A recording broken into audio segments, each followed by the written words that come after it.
교동문 53번 시편 121편을 기도하겠습니다. 내가 산을 향하여 눈을 들리라. 나의 도움이 어디서 올까? 여호와께서 너를 실족하지 아니하게 하시며 너를 지키시는 이가 졸지 아니하시리로다.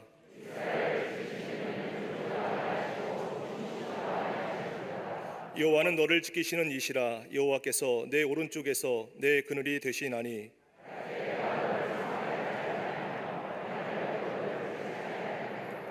여호와께서 너를 지켜 모든 환난을 면하게 하시며 또 내 영혼을 지키시리로다.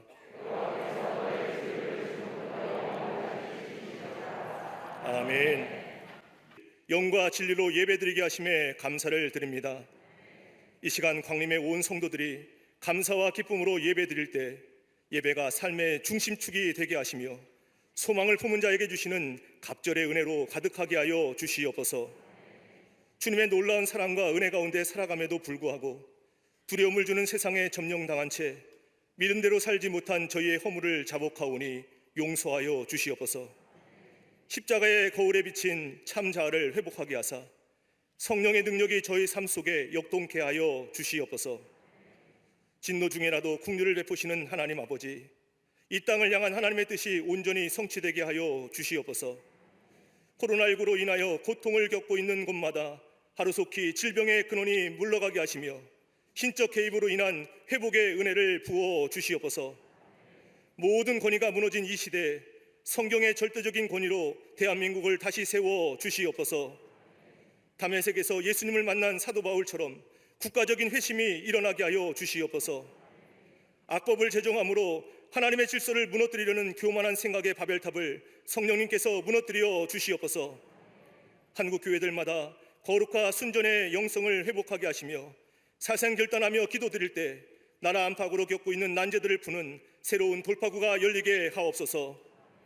온갖 고난 중에도 순교자의 영성으로 믿음을 지켜나가는 북한의 지하교회 성도들을 하나님의 불성각으로 보호하여 주시며 이 민족이 하루속히 복음으로 하나 되는 은총을 허락해 주시옵소서. 회복과 부흥을 허락하시기 위해 우리 광림의 재단을 세워주신 하나님 아버지, 비범한 신앙으로 풍요로운 삶을 창조하는 교회로 인도하여 주시니 감사를 드립니다. 허락하신 시대적 소명 앞에 온 교회가 일치된 순종으로 하나 될 때 다윗의 물맷돌처럼 오직 복음의 능력으로 세상을 돌파하는 부흥의 역사가 흘러넘치게 하여 주시옵소서. 세우신 부서와 기관을 통해 삶의 현장마다 절망을 소망으로 바꾸는 물된 동산이 되게 하여 주시옵소서. 속회와 선교회로 모일 때 끊임없는 신선한 창의력을 부어주시사 남과 이웃을 잘되게 하는 생명의 통로가 되게 하옵소서. 교회, 학교와 어린이집, 샤이닝 부서와 사랑부, 청년부와 청장년부가 하나님 나라의 꿈을 위해 쓰임받는 내일의 소망이 되게 하여 주시옵소서. 지성전과 국내의 선교지를 불꽃 같은 눈동자로 보호하옵시며 성령의 인도하심을 따라 밟고 서는 곳마다 복음의 씨앗이 뿌려지고 열매 맺게 하여 주시옵소서. 오래산 기도에 나와 겸손히 주님의 인도하심만을 기다리며 간절히 회개하고 부르짖는 이들을 통해서 이 시대와 민족의 지형도가 바뀌게 하여 주시옵소서. 세우신 가정과 일터마다 세상 소리에 자고 우면하지 않고 범사에 감사하는 믿음의 새 차원 안에서 세상을 뛰어넘는 영적 기쁨이 넘치게 하여 주시옵소서. 복음의 경주자로서 평생을 달려오신 감독님께 영육의 강건함을 7배나 더하여 주시옵소서. 오직 목양일념으로 거름하시는 담임 목사님께 육신의 한계를 뛰어넘는 충만한 은혜를 부어 주시사 이 시대와 열방을 향한 하나님의 비전을 이루는 사명을 넉넉히 감당하게 하여 주시옵소서. 오늘도 주의 말씀을 대언하실 때 듣는 이들마다 세상이 주는 피곤함을 물리치는 갑절의 즐거움으로 영원한 새로움을 경험하는 은혜의 무한지평이 활짝 열리게 하여 주시옵소서. 믿음의 한 방향을 향해 집중력을 가지고 함께 예배드리는 광림 남교회와 서교회, 북교회와 국내의 선교지, 방송으로 예배드리는 모든 성도들 가운데도 지성소의 은혜를 체험하는 거룩한 잔치가 배설되게 하여 주시옵소서. 거룩한 예배를 위해 몸과 마음, 물질과 시간을 드리는 교우들의 헌신과 충성을 통해 하나님 나라가 확장되며 예배가 회복되어 교회가 든든히 서갈 수 있도록 역사하여 주시옵소서. 육신의 질고로 아파하는 이들마다 힘들게 하는 모든 것들이 아무것도 아닌 것처럼 되는 치유의 은혜를 베풀어 주시옵소서. 영적 환희로 가슴 벅찬 찬양을 올려드리는 갈릴리 성가대와 오케스트라의 찬양을 기뻐 받아 주옵시며 오늘도 저희에게 하늘의 위로와 새 힘을 허락해 주시는 우리 주님 예수 그리스도의 이름으로 감사하며 간절히 기도드리옵나이다. 아멘. 하늘에 계신 아버지 이름 거룩하사 주님 나라 임하시오 뜻이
아직 예수께서 말씀하실 때 회당장의 집에서 사람들이 와서 회당장에게 이르되 당신의 딸이 죽었나이다.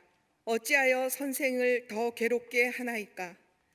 예수께서 그 하는 말을 곁에서 들으시고 회당장에게 이르시되 두려워하지 말고 믿기만 하라 하시고 베드로와 야고보의 형제 요한 외에 아무도 따라옴을 허락하지 아니하시고 회당장의 집에 가서 함께 가사 떠드는 것과 사람들이 울며 심히 통곡함을 보시고 들어가서 그들에게 이르시되 너희가 어찌하여 떠들며 우느냐?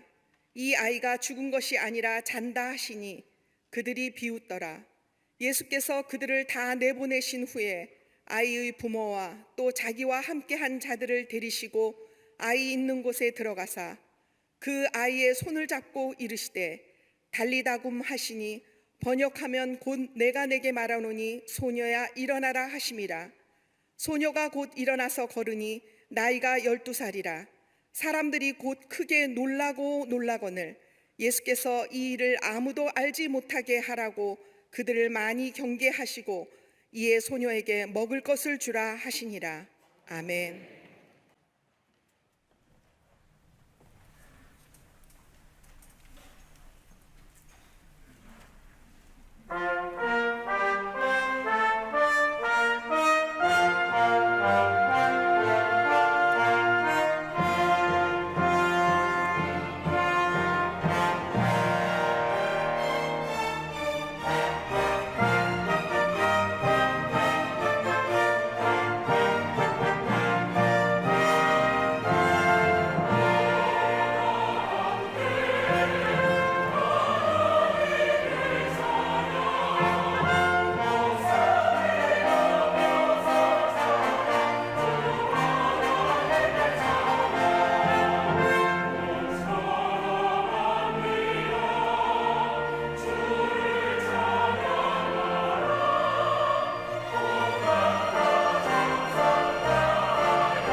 갈릴리 성거대와 오케스트라의 귀한 찬양에 감사합니다. 고맙습니다. 은혜 받았습니다. 맞습니다. 몇 해 전에 한 병원의 교직원 예배에 참석하여 설교한 후에 병원장님과 차를 마시며 이야기할 기회가 있었습니다. 그때 제가 현대인에게 가장 많은 질병이 무엇입니까? 라고 물었더니 병원장 되시는 신실하신 크리스찬이시고 장로님이신데 하시는 말씀이 대표적인 질병이 암이지요. 근데 암에도 많은 암의 종류가 있습니다. 그러면서 이어서 하시는 말씀이 모든 병의 원인은 다름이 아니라 스트레스입니다. 스트레스 때문에 모든 병의 원인이 됩니다 라고 이야기하는 것을 들을 수 있었습니다. 미국 네브라스카 대학의 교수이자 심리학자인 로버트 엘리어트라고 하는 사람은 어떻게 하면 우리 안에 현대인들이 갖는 이 스트레스를 넘어설 수 있을까? 스트레스를 어떻게 극복할 것인가? 라고 하는 것에 대하여 해법을 이야기합니다. 그 하나가 뭐냐? 작은 일에 연연하지 말라는 겁니다. 작은 일, 시시한 일, 별것도 아닌 일에 너무 연연하지 말라는 겁니다. 책에도 그런 제목이 있죠. 사소한 일에 목숨 걸지 말라. 적은 일에 목숨 걸지 말라는 겁니다. 이전 것들은 다 잊어버리는 겁니다. 작은 것에 연연하다가는 스트레스를 가져오고 그로 인해 병이 든다는 겁니다. 또 하나 있다고 한다면 모든 일이 다 작은 일이라고 생각하라는 겁니다. 일의 경중을 말하는 것이 아닙니다. 일을 대하는 태도를 얘기하는 겁니다. 어떤 마음의 자세를 가지고 일을 대하느냐에 따라서 스트레스를 받느냐 아니 받느냐 가림길이 된다는 겁니다. 그러기에 작은 일, 모든 일 작은 일로 생각하라는 겁니다. 해보지도 않고 너무 큰 일이라 생각하지 말고 그래서 심적인 중압감을 갖지 말라는 겁니다. 그것이 우리에게 그로 인하여 우리에게 스트레스가 생겨난다는 겁니다. 하나 더 얘기합니다. 너그러워지라는 겁니다. 싸울 수도 없고 대접받을 수 없다면 있는 그대로 용납하라는 겁니다. 체념이 아닙니다. 있는 그대로 받아들이는 겁니다. 그리고 너그러운 마음 가지라는 겁니다. 이럴 때에 스트레스를 줄일 수 있고 그리고 그로 인하여 병의 발병률을 줄일 수 있다고 이야기합니다.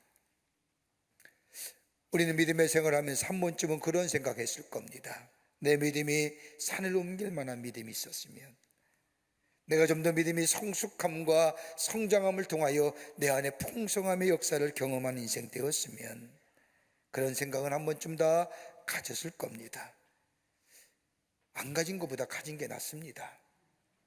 안 가지면 아무 감각 없이 사는 분들이고요. 여러분, 믿음이 뭡니까? 믿음이란 무조건 믿는 것이 아닙니다. 무조건 믿는다는 것은 맹신이지요. 맹신만큼 위험스러운 것이 없습니다. 맹신은 믿으면 믿을수록 더 깊은 미궁에 빠지게 하는 것이 맹신이라고 한다면, 믿음은 깊이가 깊어지면 깊어질수록 우리에게 점점 더 명료해지며 명쾌해지는 것이 믿음의 모습입니다. 그러기에 믿음은 보이지 않지만 볼 수 없기에 처음의 시작은 그저 받아들이는 겁니다. 수용성입니다. 이렇게 시작된 믿음이 우리의 믿음의 시간이 깊어지며 또 믿음의 만남과 하나님과의 만남이 깊어지면 깊어질수록 우리의 삶 속에 인식의 근거가 쌓이면 쌓일수록 우리의 믿음이 깊어지며 우리의 믿음이 성숙되어져 가며 그 깊이 있고 성숙되어진 믿음 속에 어떤 세상의 거센 파도가 밀려와도 흔들리지 않는 믿음의 사람으로 살아가게 합니다. 여러분, 하나님과의 우리의 관계도 그렇지 않습니까? 우리가 하나님에 대한 믿음이 있습니다. 하나님과의 깊은 영적인 관계가 깊어지면 깊어질수록 우리에게 발견되는 게 뭘까 하네요. 내가 죄인이구나. 내가 하나님 앞에 엄청난 죄를 지었구나. 하나님을 만나면 만날수록 내가 죄인임을 깨닫게 됩니다. 마치 저 바울이 다메섹 도상에서 예수를 만난 후에 내가 죄인이었음을, 내가 하나님과 원수지였음을, 하나님의 대적자였음을, 하나님과 깊은 영적인 교제가 깊어지면 깊어질수록 나라는 존재, 죄인임을 깨닫게 됩니다. 인식하게 되는 거죠. 그럼에도 죄인임에도 불구하고 하나님께서는 우리를 사랑하여 주셔서 하나밖에 없는 당신의 아들을 이 땅에 보내주셔서 죄의 싹은 사망인데 그 죄의 대가는 죽음이라고 했는데, 내가 죽어야 되는데 우리 예수님이 대신하여 대속의 제물로 죽으시고 우리를 구원하여 주시고 살려주시고 사랑해 주시고 새롭게 하신 그 하나님의 놀라운 사랑과 은혜, 그 인식 위에 우리의 믿음이 점점점 깊어져 가며 풍성해져 가며, 그 믿음 속에 그 어떤 거센 세상의 풍랑과 세상의 바람이 분다 할지라도 흔들리지 않는 굳건한 믿음의 반석에 서가는 하나님의 사람으로 살아가게 한다는 겁니다. 이게 있어야 되는 거예요. 이러한 믿음이 있으면 하나님의 은혜와 사랑이 무엇인가를 깨닫게 됩니다. 깨닫는 것은 인식하는 겁니다. 그 하나님의 사랑과 은혜가 너무너무 깨닫고 보니 너무너무 인식하다 보니 좋아서 내 안에 기쁨과 감사가 넘치게 납니다. 넘치게 됩니다. 그 기쁨과 감사 속에 나의 삶에 늘 생명력이 있고 역동성의 역사를 가져다 줍니다. 왜 그리스도인들이 생명의 에너지를 갖고 사느냐? 이것 때문인 거예요.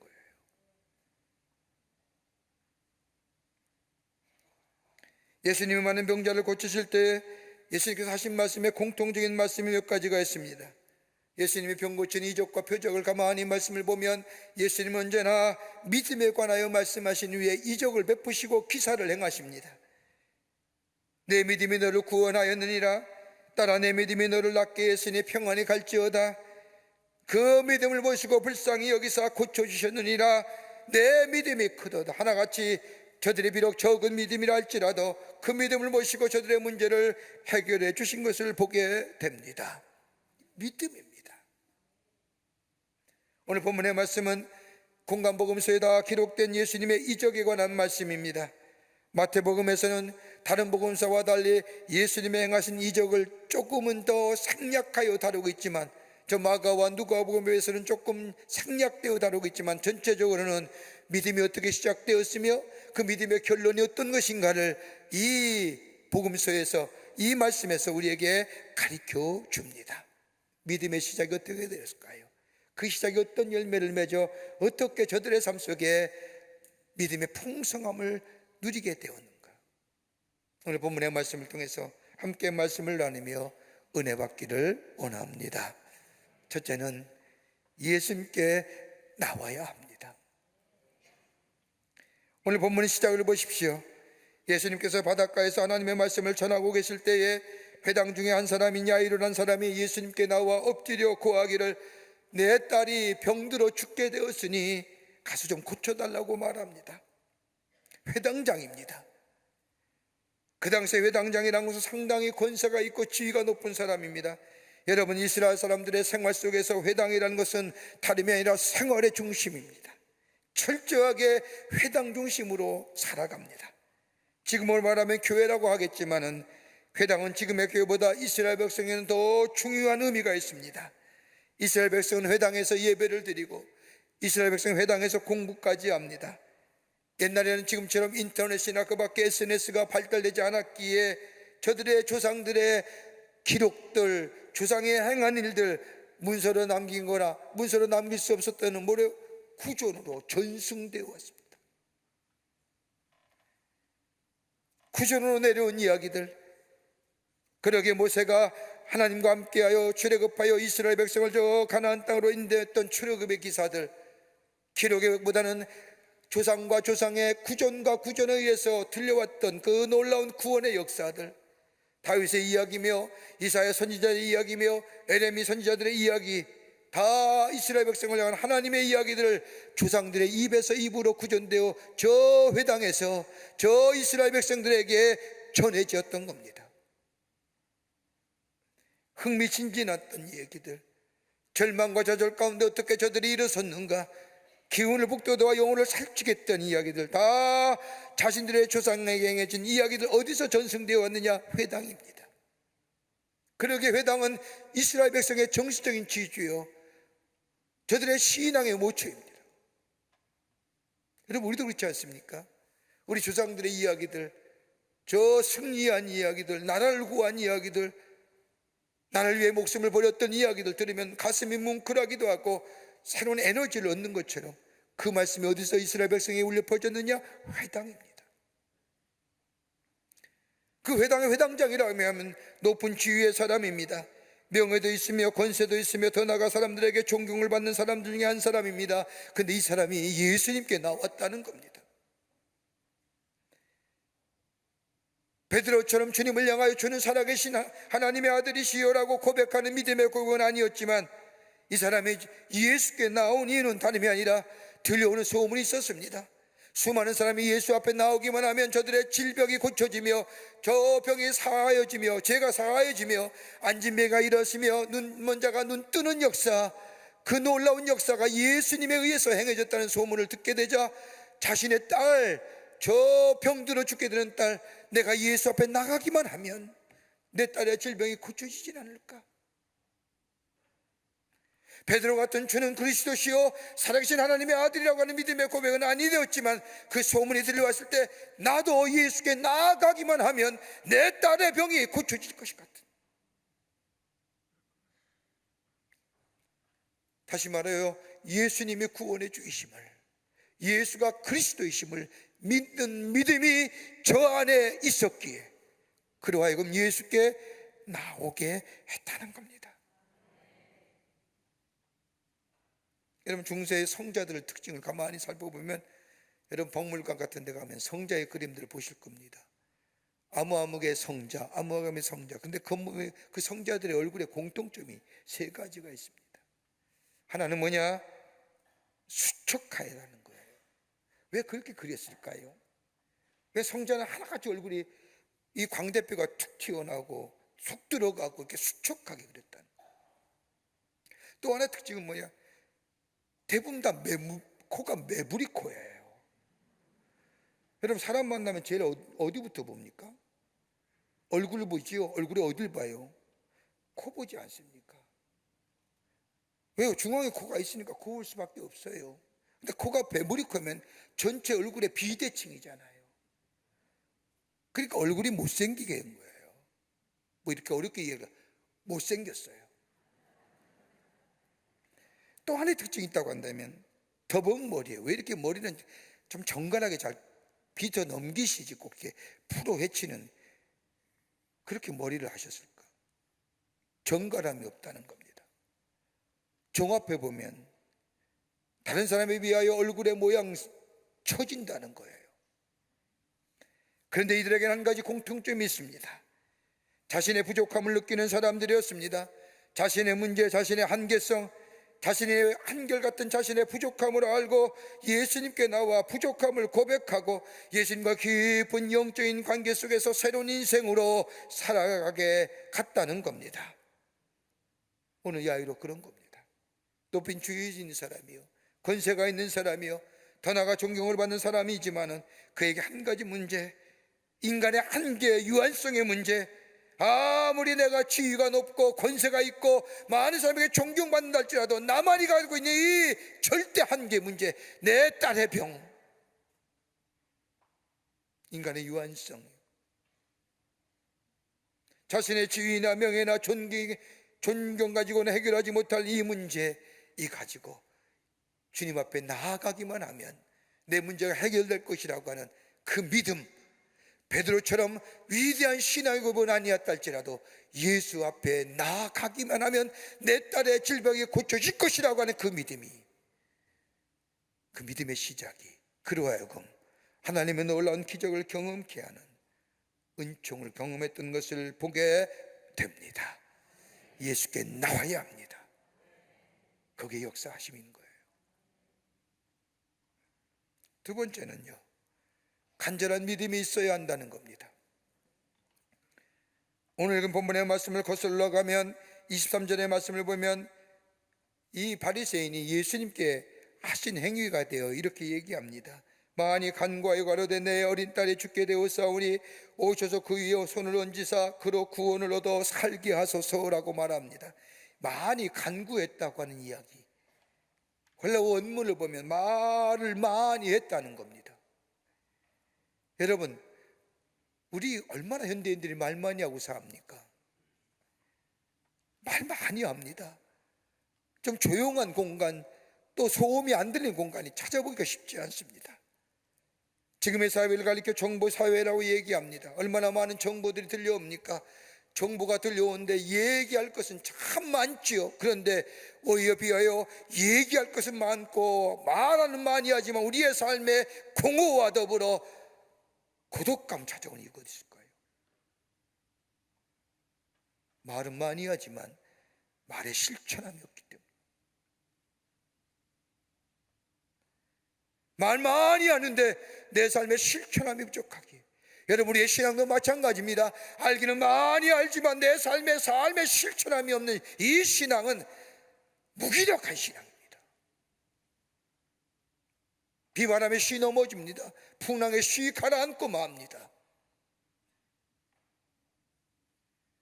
오늘 본문의 말씀에 이 회당장의 야이로가 예수님을 위하여 많이 간구했다는 것은 말 많이 했다는 건데, 예수님을 향하여 그저 고쳐주십시오라고, 고쳐주세요, 고쳐주라고 단순하고 짧게 말한 것이 아니라 반복해서 예수님께 구했다는 거예요.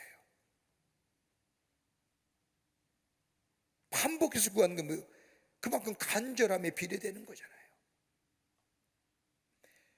마가복음 오늘 본문의 말씀을 보십시오.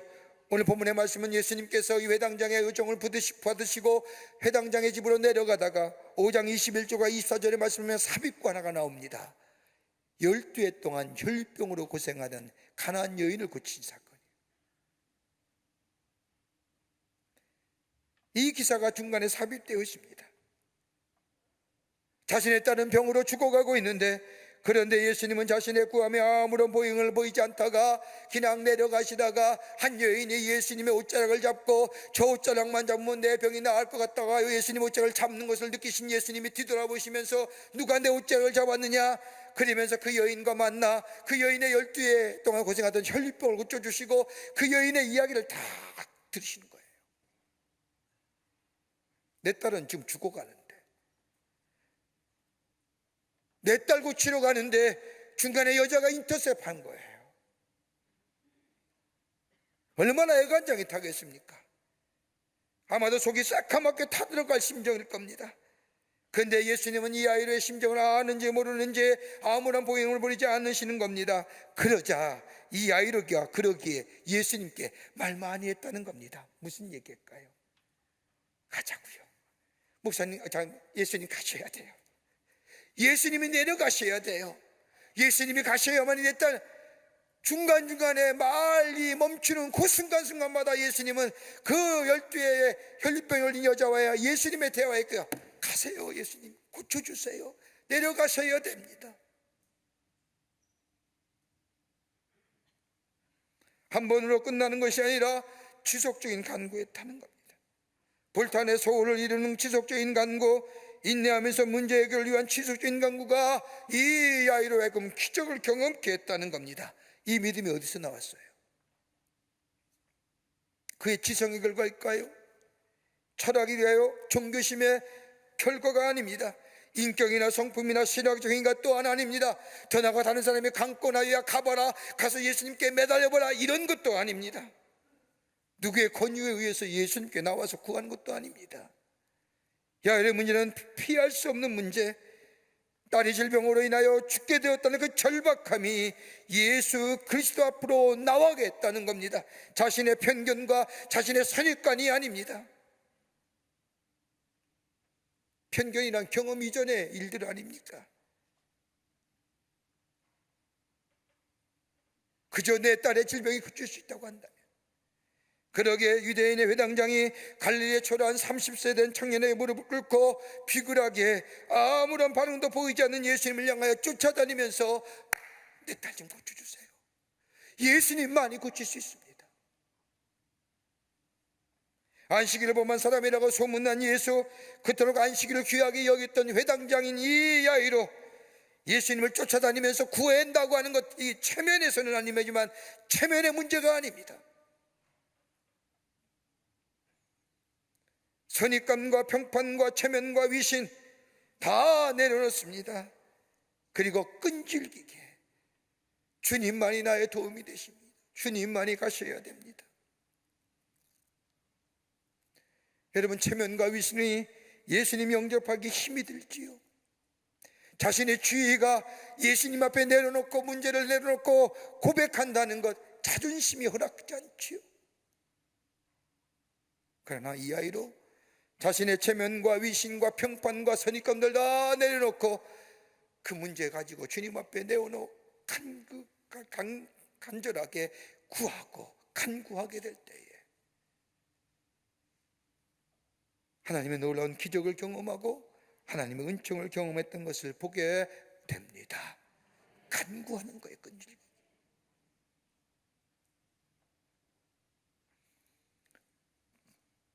또 하나 때가 된다면 예수님이 나의 주인 되어주시는 고백의 믿음이 있어야 됩니다. 예수님이 나의 주인 되어주십니다. 본문의 말씀을 읽다 보면 야이라 회당장이 얼마나 절박했는 것을 알 수 있습니다. 이 절박성은 다른 사람이 모르는 겁니다. 본인만이 아는 절박성입니다. 여러분, 내가 사는 삶과 내 삶의 문제와 내 절박성, 누구와 비교할 수 있을 겁니까? 아무도 비교 못합니다. 그 절박과 그 문제의 중요성은 그 어떤 것보다도 내게 가장 절박한 문제요, 내가 가장 중요한 문제입니다. 그러기에 이 아이로 친구를 잃어버릴지도 모릅니다. 자신의 모든 지위나 체면 더 나아가 사람들의 존경 한순간에 다 떠나버릴지도 모릅니다. 그러나 자신의 딸을 살려달라고 예수님께 물었을 때에 그의 친구들이 뭐라 말하든지 상관하지 않습니다. 딸이 죽으면 죽었지, 그래 당신의 위신으로 우리 이스라엘 종교의 위엄을 가지고 안식일을 거역하고 자신이 하나님의 아들 메시아라고 얘기해서 저 나사렛 동네에 저 젊은 청년에게 어떻게 내 딸을 고쳐달라고 얘기할 수 있는, 가당치 않은 일이요, 이렇게 비난받을 수도 있습니다. 이 비난을 감수하면서도 예수님께 나와 간구합니다. 주절주절거리며 끈질기게 쫓아다니며 간구하는데 더 큰 문제가 생겼습니다. 해결할 것 같은데도 기미가 보인 듯한, 이제 예수님만 내려가시기만 하면 모든 문제가 해결될 것 같은데, 오늘 본문의 말씀에 예수님을 집으로 내려가는데 소식임이 집에서 돌립니다. 한 사람이 와서 말하기를 자신의 딸이 죽었다는 겁니다. 절망이지요. 미래가 한가닥에 소망이 끊어졌습니다. 딸이 죽었다는 소식과 함께 모두 이제 다 숲으로 돌아갑니다. 이런 것을 아신 예수님께서는 본 말씀에 이 아이를 향하여 두려워 말고 믿기만 해라, 간절히 간구하여 말 많이 하며 예수를 모시고 가던 집을 가던 중에 12해 동안 혈육병으로 고생하는 여인, 예수님이 그 여인을 만나 병을 고쳐주시며 예수님께서 그 여인의 옷깃을 만진 것을 보시고 그 여인의 믿음에 대하여 말씀하시면서 시간이 지체된 겁니다. 저 여인의 질병을 고쳐주시라, 정작 내 딸은 죽었구나. 기회를 놓쳤습니다. 사라졌습니다. 저 여인이 중간에 끼지만 않았더라면, 여러분, 딸의 죽음의 슬픔보다는 뭐예요? 저 여인에 대한 원망이 더 큰 거예요. 분노가. 예수님이 내려가시기만 해서 만져주시기만 했다면 내 딸의 병은 나을 건데, 저 여인이 중간에 끼어들어서 저 여인 때문에 내 딸이 죽었다고 하신 거예요. 죽었다는 슬픔보다 뭐가요? 원망이 더 큰 거예요.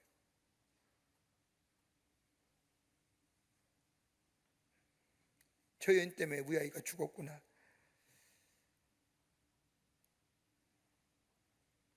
여러분, 진실한 믿음은요, 이 믿음을 넘어서는 거예요. 여기까지는 인간적인 믿음이에요. 믿는 사람이 다 갖고 있는 믿음의 모습들이에요. 인간이 생각하는 믿음의 모습입니다.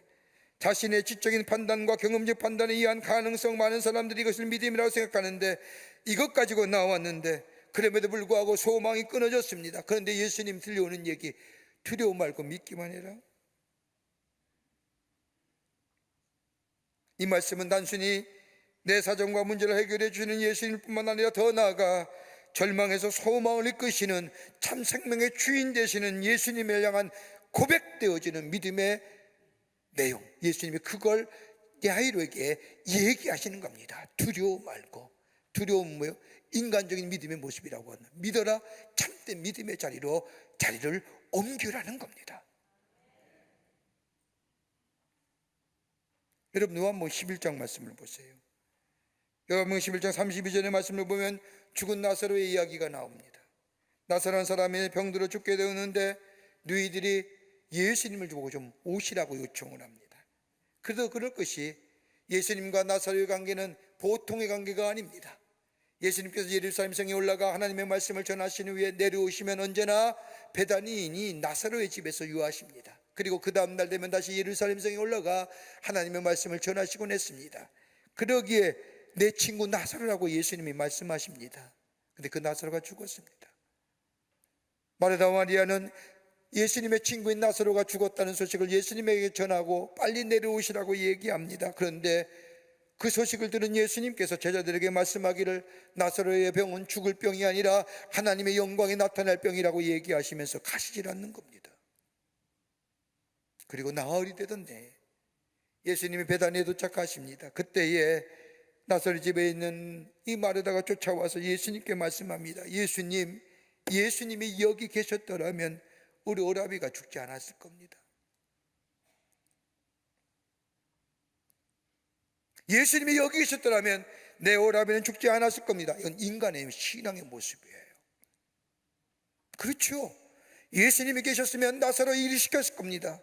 근데 예수님이 아니 계시기에 우리 오빠 나사로가 죽었습니다. 그 말 들으면 예수님 뭐라고 해요? 11장 40절, 요한복음 11장 40절의 말씀에 내가 믿으면 하나님의 영광을 보리라. 내가 믿으면, 무슨 믿음이요? 인간의 믿음에 넘어서서 뭐요? 하나님을 향한 참된 믿음의 자리에 서게 되면 죽은 자도 살리는 역사, 참된 믿음을 가지면 죽은 자도 살리는 놀라운 역사, 그래서 하나님의 영광이 드높여지는 그 놀라운 역사를 내 눈으로 보게 될 것이라고 하는 겁니다.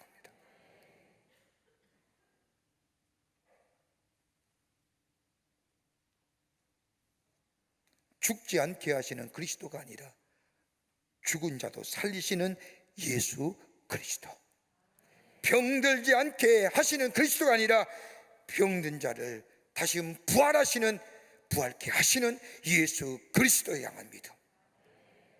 왜 우리의 믿음이 제한적인가요? 인간적인 믿음이에요. 예수님이 계시면 능히 하시지만 예수님이 아니 계시면 안 된다는 것. 근데 예수님이 아니 계셔도 하나님의 역사는 일어납니다. 인간의 믿음을 가지고 하나님을 제한하지 말라는 거예요.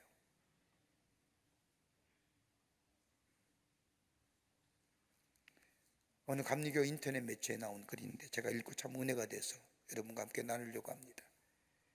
충청남도 당진의 삼봉교회를 섬기는 이효승 권사님의 이야기입니다. 이 권사님은 건강진단을 받으러 병원에 갔다가 청천벽력 같은 소식을 듣습니다. 폐암 말기라는 겁니다. 건강검진 갔다가 오히려 죽을 날이 얼마 안 다는 사실을 알았다는 겁니다. 남편 대신에 분은 삼봉교회를 섬기는 장로님이시고 가정에 두 딸이 있었는데 두 딸이 이미 다 출가한 상태입니다. 병원에서 폐암 말기란 진단을 받은 권사님은 병원에서 나오자마자 바로 자신이 섬기던 교회의 목사님을 찾았습니다. 목사님을 만나자 자신의 병이 폐암 말기란 사실을 밝히면서 제가 온전히 회개하려고 하는데 어떻게 하면 좋겠습니까? 천국을 준비하려고 하는데 목사님 기도해 주세요. 담담하게 두려움 없이 이야기하더라는 겁니다. 그러면서 마지막으로 남편과 아이들 잘 부탁한다고 하는 부탁의 말씀과 더불어 이 권사님이 가방에서 봉투 하나를 꺼내더니 목사님 앞에 내미는 겁니다. 그러면서 이 권사님 하시는 말씀이 남편도 모르게 모아놓은 것인데 목사님 생명 살리는데 사용해 주세요. 이 목사님은 권사님의 손을 꼭 붙잡고 하나님 앞에 기도하고 권사님이 돌아가신 후에 권사님이 내민 봉투를 열어보니 무려 엄청난 액수인 1억이라는 돈이 담겨 있는 겁니다. 이 권사님은 늘 조용히 신앙생활을 하면서 교회 봉사활동을 해왔던 신앙입니다. 교인의 역할마다 있지만은 교인사님은 교회의 로비 청소 담당이기에 눈이 오면 앞에 일찍이 나와 눈을 쓸고 가을에 낙엽이 떨어지면 교회 로비의 현관에 나와 현관을 씹고 닦았던 말 없이 치우시고 가시던 권사님, 이 일을 무려 40년을 합니다. 아무 불평 없이 묵묵히 이 일을 감당하신 권사님, 폐암 말기에 진단을 받고 얼마 살지 못할 것이라는 말씀을 드린 권사님은 그동안 모았던 거금을 하나님 앞에 드리면서 목사님, 이거 생명 살리는 데 사용해 주세요. 천하보다 귀하다고 했는데, 이 말을 목사님은 한없이 하나님 앞에 눈물을 흘리면서 권사님을 위해 중보했다고 합니다. 그리고 시간이 지났는데 하나님 생명의 역사가 일어나게 해주십시오라고 기도하며 생명 역사가 일어날 것을 찾아보다가 어느 날 저 농촌교회 한 교회에 한 교인이 교회에 왔다가 심장이 발작과 쇼크해서 돌아가셨다는 얘기를 듣고 충청도가연에 교회마다 심장 재생동기를 구입하여 드리면 어떨까? 그러면 교회 왔다가 갑자기 심장의 쇼크를 받아 넘어진 사람에게 심장 재생동기를 위하여 살 수 있지 않겠는가? 그렇게 생각하니 목사님, 권사님과 의논하면서 그 충청도 200개 되는 교회에 다 심장 재생동기를 구입해서 다 나눠줬답니다. 생명살. 근데 이상하죠?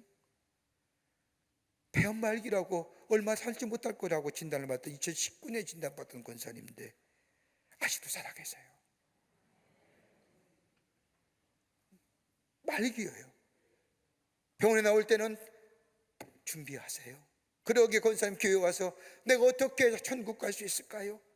내가 어떻게 언제나 회개를 할까요? 그렇게 물어봤던 권사님, 생명 살리는 데 하나님 이 귀한 것 생명 살리는 데 사용해 주시라고 생명을 살리는 역사에 이 권사님 쓰임만 그 생명이 살고 살아 나타나는 거예요.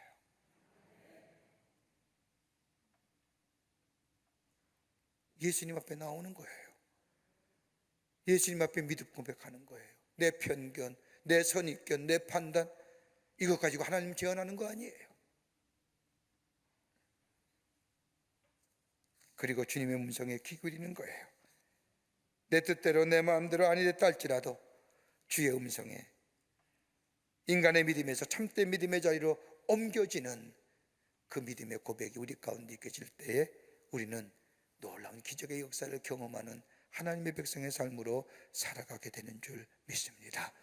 이 믿음으로 이 세상을 승리하며 사는 여러분과 저와 되시기를 주의 이름으로 축원합니다. 하나님 감사합니다. 주께 저희들 사랑해 주셔서 하나님의 자녀 삼으심에 감사합니다. 주의 말씀 듣는 저희들 되게 하시고 그 먼저 주의 전에 나오게 하시고 주의 말씀 들음으로 그 말씀에 순종하며 내 인간적인 믿음의 모습보다 더 깊은 차원의 참된 믿음의 소유자 되게 하여 주셔서 풍요와 풍성함을 누리며 저 세상 가운데 하나님의 사람으로 많은 자들에게 선한 영향을 미치며 사는 복된 심령들 되게 도와 주시옵소서. 성령이 도우실 줄 믿으며 예수님의 이름으로 기도하옵나이다. 아멘.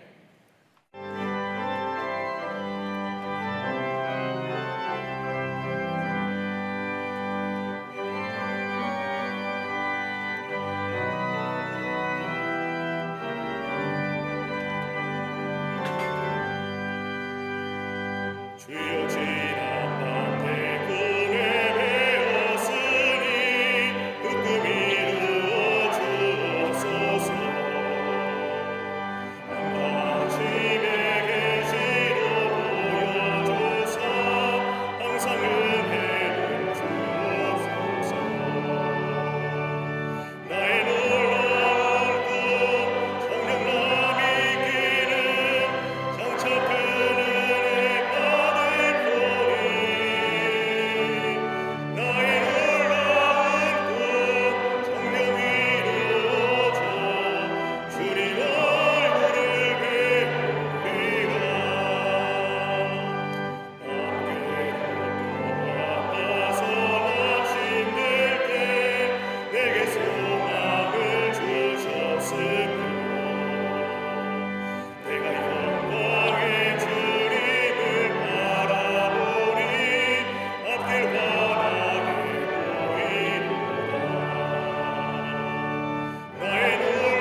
세상 구주는 나날이 변하여 나는 내 믿음 지키리니 인생 살아가 주는 못 맡으라 오직 내 꿈은 참되리라 나의 놀라운 것 총명남이 길어 장차 구원에 받을 거니 나의 놀라운 것 총명이 이루어져 주님을 거를 배우리라